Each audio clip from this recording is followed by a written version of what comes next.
Halo and Xbox have been synonymous since November 15th, 2001. Halo Combat Evolved was a game changer for the first-person shooter genre, especially on console, and instantly put the Xbox brand on the map for many gamers, myself included. After playing Halo at a friend's house, I had to have it, leading to me finally getting an Xbox for Christmas in 2002. Because of how amazing Halo was, everyone couldn't wait to see what would come in its inevitable sequel, Halo 2. While the game we got was amazing overall, it had plenty of ups and downs before launch that would essentially see the game cut into a fragment of what was originally intended by the series developer at the time, Bungie. Originally confirmed at E3 2002 as being in development by James J. Allard, the higher-ups at Microsoft had hoped Halo 2 could be ready to launch with the release of Xbox Live in November 2002. With this being impossible, the game was set to have a holiday 2003 release. How cool would it have been if Bungie had been able to release an Xbox Live-enabled version of Halo Combat Evolved to fill that void?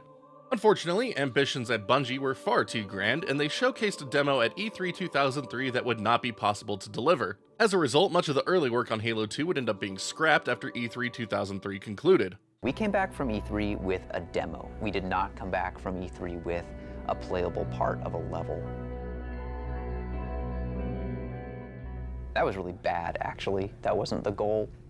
What E3 gave us was the sense that we still didn't have the target that we were aiming at.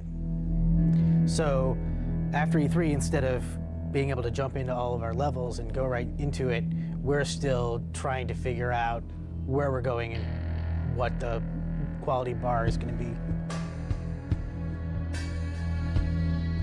Because right now, the game is not fun. This resulted in the game being delayed another year to the eventual release date of November 9th, 2004. Selling 8.46 million copies, Halo 2 was an absolute juggernaut of a release for the original Xbox console and may be one of the most important releases in Xbox history for its industry impact on game mechanics and console online multiplayer. Numerous major franchises would adopt mechanics popularized by Halo 2, including Call of Duty, and matchmaking playlist systems have become a staple of modern online play. The anticipation for Halo 2 was unlike anything else I had personally experienced up to that point. Halo Combat Evolved was a big deal to me throughout high school. We would have numerous split-screen game nights and multi-system LAN parties and spend hours playing. Playing campaign and solo and co-op was another area in which I have sunk hundreds of hours into the game. Needless to say, I was ready for a sequel to drop. When the first teaser for Halo 2 dropped, I was immediately obsessed. Every teaser and trailer was a highly anticipated moment, and I had probably watched the E3 2003 demo well over 100 times before the game was finally released. The "Earth will never be the same" tagline brought with it a sense that no game would ever come close to what Halo 2 was offering, and you had to play it. Peter Moore getting a tattoo of the release date will also never be topped. Then the I Love Beast site was just something else for the era. Halo 2 was one of the first few games I ever pre-ordered behind The Legend of Zelda: The Wind Waker and the Mega Man Anniversary Collection. I had to have that limited edition steelbook case and bonus DVD. Back when I pre-ordered it, GameStop was still doing paper slips, so I kept that thing in my wallet for months and would pull it out far too frequently in anticipation. Having modded my Xbox back in 2003, when the French version of the game leaked before launch, I almost downloaded it to experience the gameplay early. This felt like blasphemy to me though, so I didn't. Launch day finally arrived, and a friend and I went to the midnight release, driving in heavy fog for 30 minutes both ways to pick it up. Funny enough, the Halo 2 midnight release is when I learned about Xbox component cables for the first time, so we picked some of those up to pair with our rear projection Mitsubishi HD TV. And what a difference it made in quality. We managed to play through the first level before calling it for the night. Halo 2 was finally here.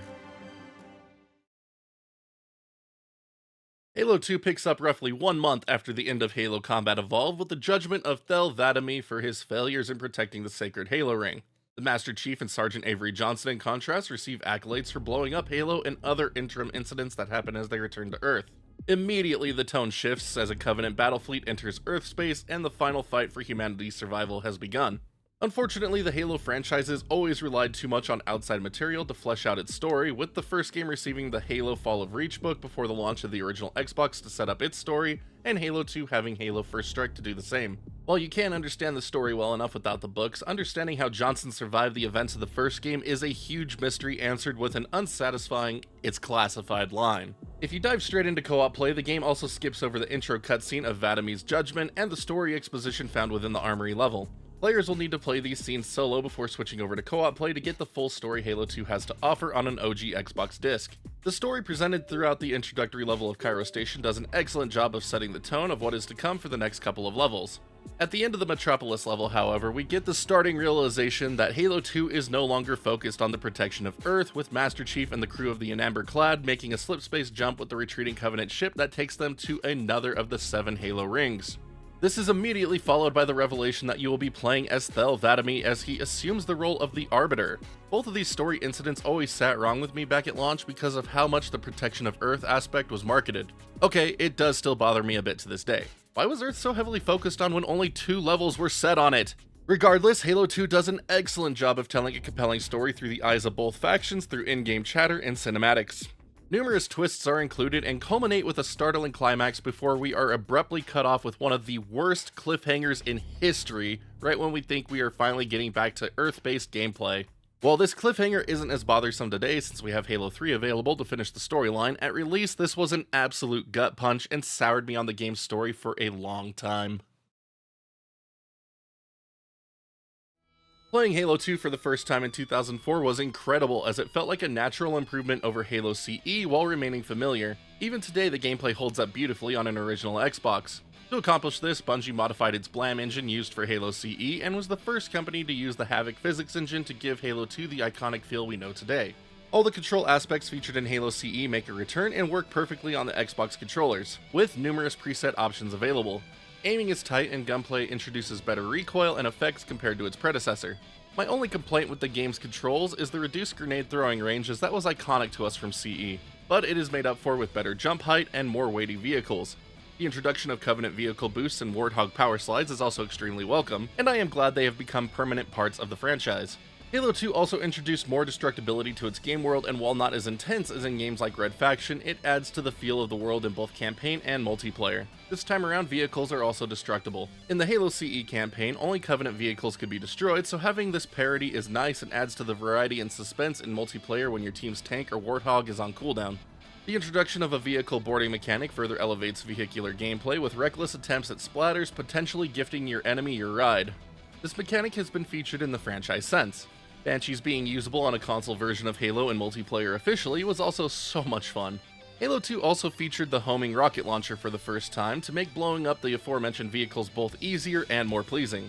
Not to mention you feel like a boss when you manage to avoid them. While numerous weapons return from Halo CE, the entirety of the Halo 2 weapon sandbox has been retuned to make weapons make more sense. The 3-shot explosive round pistol from CE multiplayer has been reworked into the battle rifle, which has become the staple of the franchise. The energy sword makes its first usable appearance and counters and pairs well against the shotgun. The assault rifle has been removed and replaced with the SMG. Brute shots and fuel rod cannons finally added explosives to the Covenant side of the weapon pool. The additions of the Covenant beam rifle and carbine fill out mid to long range engagements, though if you are playing on Legendary you likely hate the beam rifle quite a bit. To add further variety and strategy, all one-handed weapons in the game can be dual wielded, with each trigger controlling the weapon in that hand. Plasma pistol and pistol combos will always devastate. While other games have featured dual wielding, the control over each weapon was extremely uncommon for the time. Whether playing as a Spartan or Elite in multiplayer, the controls and gameplay are the same, with the only difference being the character's hitbox and heads-up display. For campaign, this is still mostly the case, but the Arbiter gets a nice cloaking feature instead of Master Chief's mostly useless flashlight. However, several game-altering skulls are placed throughout the campaign that can trigger different effects, such as giving the Chief the same cloaking effect or removing the HUD entirely. While skulls can be a blast, in the original Xbox and Windows Vista release of Halo 2, their effects only last until you turn the game off. This requires you to go through and collect them again if you wish to take advantage of their effects. In the 2014 release of Halo the Master Chief Collection, you could select skulls from the menu before loading into a level, making them easier to mess with. Master Chief Collection also added many additional skulls for players to enjoy if desired.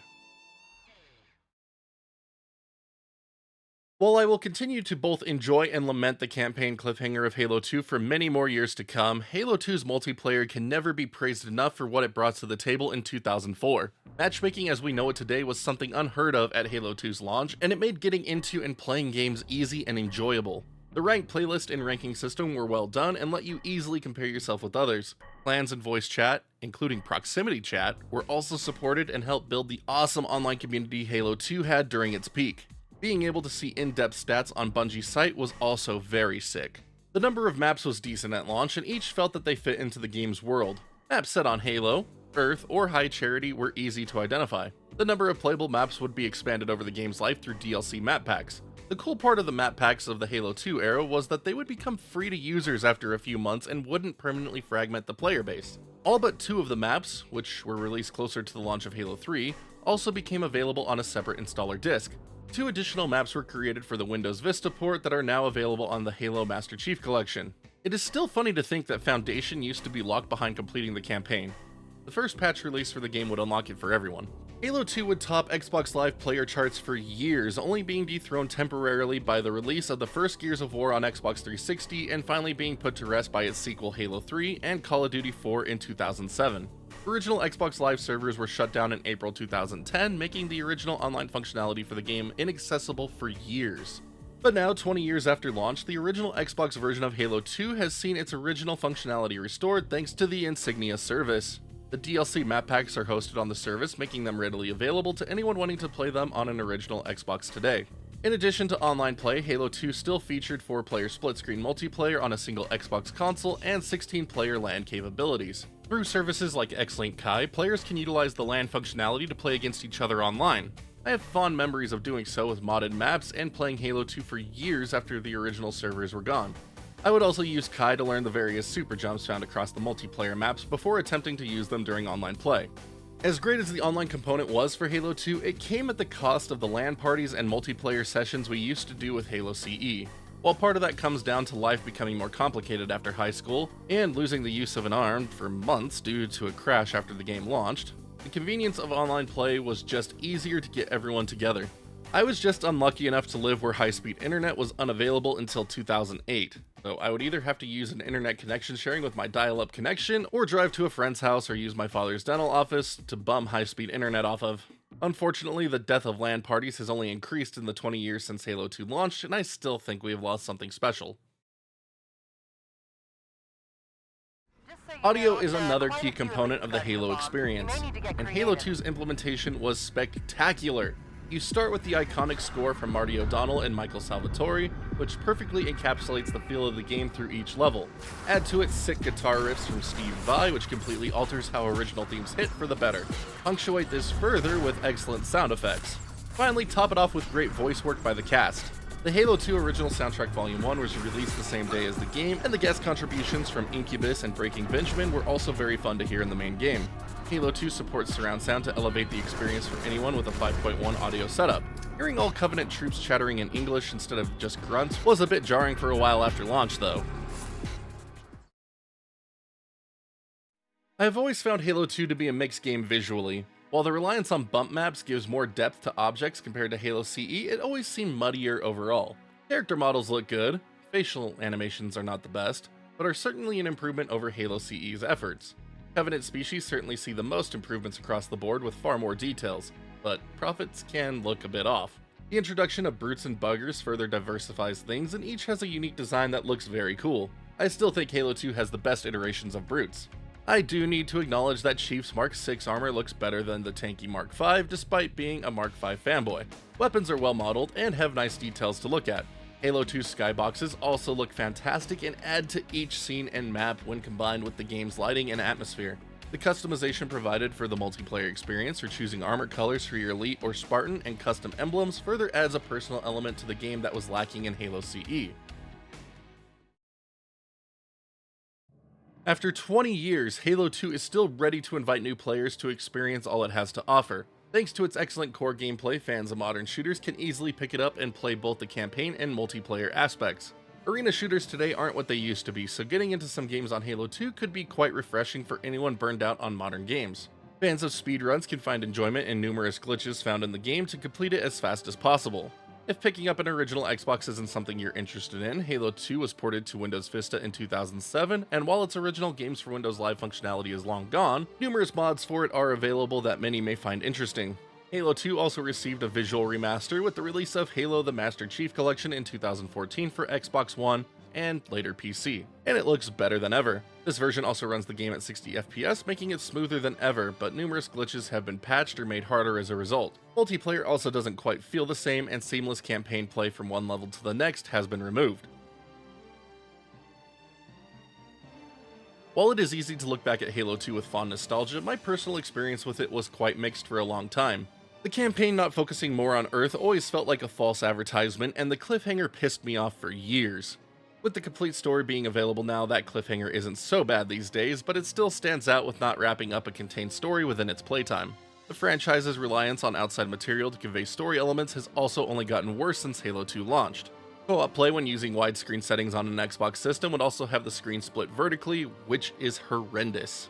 While the multiplayer should be remembered for the incredible things it brought to the table, it also wasn't without issues. Numerous glitches and bounces could render a game completely one-sided. And of course, the standby cheaters that would fill the game's higher ranks, making it impossible to get higher than rank 35 to 40 without having to deal with constant cheaters. Modded Xbox systems, while usually banned quickly by Microsoft, could also introduce an additional layer of cheating that wasn't great to deal with and is still prevalent on X-Link Kai and Insignia today. The altered hitboxes between Spartans and Elites also affect how headshots land, which alters the feeling of true competitive play. While Bungie wasn't able to ship the game they originally intended, behind the scenes reasons aside, I am overall happy with the one we got. While the cliffhanger ending and lack of Earth missions is something I will never get over, the underlying game is foundationally strong. After 20 years, it is impossible to deny the impact Halo 2 has had on the industry, with many of its core elements still being seen in games today. If you have somehow managed to not play Halo 2 after all these years, you really should. So hard to believe that it has actually been 20 years since Halo 2 launched. It is, to this day, one of my favorite games in the franchise, and I come back to it regularly, both on MCC and its original Xbox format. There's just something really special about this one, and despite the behind-the-scenes issues that happened during development, again, it just turned out far better than I think anyone could have really hoped for. But here's to another 20 years of Halo 2 and beyond. Thank you all so much for tuning into today's retro review. It means a world to me, and I hope if you've never checked out Halo 2, you will try to do so. It's regularly on sale as part of Master Chief Collection on Steam for $10, on Xbox for $10, and it just makes it readily available for modern players, which is freaking awesome. But here at the end, just the usual favors to ask. If you haven't already, be sure to hit that thumbs up, thumbs down, depending on how much you like today's video, as well as that sub button notification bell so you can see when new videos go live on the channel. Loads always coming your way, and I appreciate each and every one of you that decides to come along for the ride. If you'd like to further support the channel and keep content just like this coming, be sure to check out that Patreon link in the bottom right hand corner of the screen, or that join button here on YouTube, as every little bit really helps keep us going. Big thank you to all of our current backers. You just remain as incredible as ever. Thank you all so much. But until next time, my wonderful internet peeps, you all stay awesome, keep on gaming, and we'll see you all back next video.